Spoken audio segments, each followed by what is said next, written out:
This week on the Trent Out Loud Podcast, British GQ said this about the show, and I think this is the article that has torn them down the most. They said, The Idol gave us the worst sex scene in history. It's not so much the sex scene, it's the show that's not so great. Hey, HBO, bring Euphoria back. Shout out to Zendaya. All right, HBO has a new show out called The Idol. Everyone's talking about it, but they're talking about it for the wrong reason. People are trashing it online for The Weeknd and Lily Rose Depp having the worst sex scene ever. And they're more blaming The Weeknd than they are Lily Rose Depp. And yes, I think the sex scene is horrible. I don't know if it's the worst sex scene ever recorded, but I think that there's another problem with it that I think is a bigger problem than the sex scene, and that's why I think people are more tuning out. But let me get into it. All right, so first of all, The Idol was supposed to be like this big, huge show that was supposed to like not compete with Euphoria, but was kind of supposed to be like, you know, the second version or, the second coming of Euphoria. And apparently they played it in the Cannes Film Festival. The Weeknd had an issue with it, saying that it was too female driven. The director left, and there's been a lot of like back and forth about this show for the past year online. So people have been, really anticipating this show coming out. So I think it released last week, or not too sure exactly when it released. Anyways, it released to, of course, a lot of, fanfare or a lot of people, anticipation. And I think HBO reported that for the first week views, they got 3.6 million people, which is supposed to be more people than Euphoria got. So they were like, oh my gosh, HBO has a new hit show. But now the second episode has come out and the viewership is down 26%, and people are online just trashing it, saying that how bad the sex scene is. Let me tell you some of the headlines online.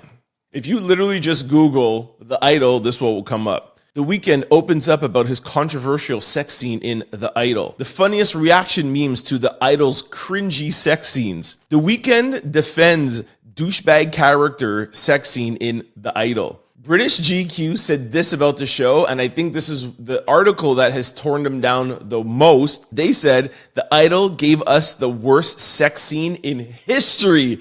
Yo, that's a bold statement, man. I mean, in, I don't know, about 100 years, 100 and something years of cinema and film and movies and shows, they're dubbing this as the worst sex scene in history.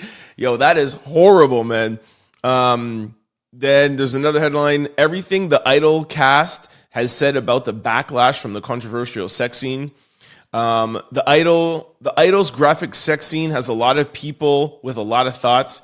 Anyways, I could go on and on. I don't want to read anything of the article to tell you guys, and I don't want to spoil it. But go to it. It's in the second episode. And I'll give you my thoughts on the sex scene and why I thought it was bad. But more importantly, I want to give you guys my opinion on why I don't think the show is that great. It's not so much the sex scene, it's the show that's not so great. So the sex scene, okay? Without giving out too much information, so the sex scene, The Weeknd's character is supposed to be this like sex god, this sex like guy that you can have sex with him for the first time and like he's changing your whole life. And Jocelyn, the main character, she's a pop star, and she's at like a pivotal point in her life and her career, and she meets The Weeknd's character, and they have sex one time, and it totally like puts her into this whole other world, and she's ready to like throw away, her career that's already has some issues because she just wants to see him.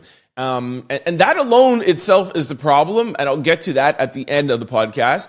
But anyway, so you see one beginning of a sex scene that feels kind of hot, and you feel like, yes, it could be like, yo, I want that again. I don't know if so much of it was like, yo, this is career. I want to give up my career to be with this dude. But anyway, so the second episode now, you get to see the build up from the first episode, and the second, in the second sex scene, you get to actually show more of it. And I think that's where people are so disappointed, is because there was a build up And then The Weeknd's character is like telling her what to do and talking dirty to her, but it's not so much how The Weeknd was. I guess it's his acting, because I felt like his acting was pretty good, but in this part of the scene, like, it was just like lackluster. The things he was saying are like things that we've never heard an actor say to somebody. Like, it was just awkward, and it was just weird. And I feel like the female character, Jocelyn, I feel like she did a good part in her sex scenes, but I just think also too that it's not so much the actors, because that's how this scene was written, and it was just really The Weeknd's character. Sorry, I don't remember his name in it, but The Weeknd's character talking to her. So it just didn't deliver properly, and you didn't really see them have sex, and it just, it was not the worst sex scene in the world or in history. It just wasn't good. It wasn't good for the character and the buildup that was supposed to be this big sex god, and he's talking to her blindfolded and telling her what to do, and it just doesn't land. But more importantly, let me tell you what's wrong with this show, because one sex scene shouldn't be able to ruin a show. The problem with the show, in my opinion, is that it's trying too hard to replicate Euphoria.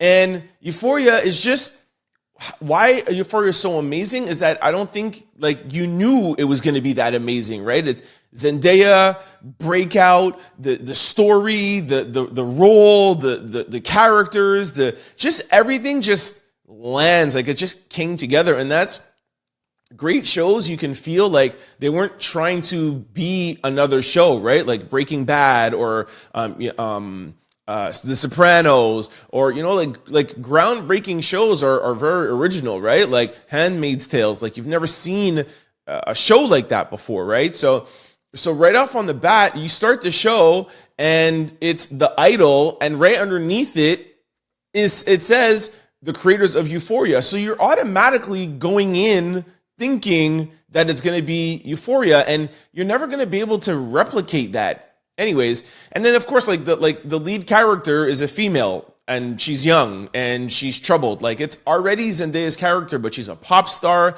And I just feel like they're making too much of an effort to not have her align and be like Zendaya's character, but it is, because I mean, Zendaya's character in Euphoria is broke. Jocelyn is super ultra rich, and she's a big famous singer. But it's like, you don't even feel like she's a big singer, and you don't feel like, it's just, the show just doesn't land. Like, I feel like I think it's more the writers, because the actors are pretty good. Like I said, I feel like when you see a rapper or a singer or whatever, and you see them in a movie, it's kind of hard to detach from the artist and the character. And I don't really feel like I'm looking at The Weeknd. We know you are, but like, I feel like he does a good job. But I just feel the problem more with the show is, I think, the writing and the people who put this show together. And I think that their aim was to try to make a different version that was similar to Euphoria. And I feel like when you start out with that, then you're starting out wrong. You know what I mean? And I don't know. I think they would have done better, like having like a spin-off of Euphoria, like take one of Euphoria's characters, because they have such strong characters, and make a spin-off. But to make a show and promote it that it's from the creators of Euphoria, and have the lead be pretty much the same as the other lead, pretty much the same as Zendaya. Like, you can't replicate Zendaya, man. You know what I mean? You can't replicate that character. Anyways, that's my biggest issue with the show. I'm not going to say I'm not going to watch the rest of it, because it is still good. There's still some meat on the bone. And I really don't feel like that one sex scene is enough for me to be like, I'm never going to watch the show again. I mean, I am an avid show person. Like, I'll watch any show somebody tells me is halfway good. I love digging into series, especially stuff that's on like Showtime, HBO, or whatever. Like, I hate shows that are on actual TV. I would say definitely the first half an hour is them just spending a lot of money on mansions and cars and stuff, and trying to show you that she's this big pop star. And that really doesn't land. The Weeknd's character as this sex god is okay, but it misses a little bit. The supporting cast of her managers and her assistant is amazing. Her assistant is really good. Like, it's a really good character, and I could see where that could be going. Her manager, like the supporting cast around them is pretty good. Sorry, I don't remember all their names. I'm bad with names. But there's like our manager who's a black girl who I think she does amazing. The manager, the record label. But like I said, it just all around feels like they're trying to be Euphoria and try to copy Zendaya, and I think that's where they missed off. But I will still continue watching the show, and I'll maybe make another podcast at the end of season 1. Shout out to Lily Rose Depp, I think is her name. Depp, sorry, Lily Rose Depp. Shout out to the Weeknd. Shout out to the creators of Euphoria. I am not ishing on you guys like at all. I'm a big fan of Euphoria. I totally get why you would try to make something along the lines because of the success of Euphoria, but and who knows, man? Like, this is just the first 2 episodes. Maybe you watch the rest of the season, and maybe we're just jumping to conclusions too quickly. But anyways, that's just my take. HBO, shout out. Peace. Don't forget to like, comment, and subscribe. It's your boy, Trent Out Loud. Peace!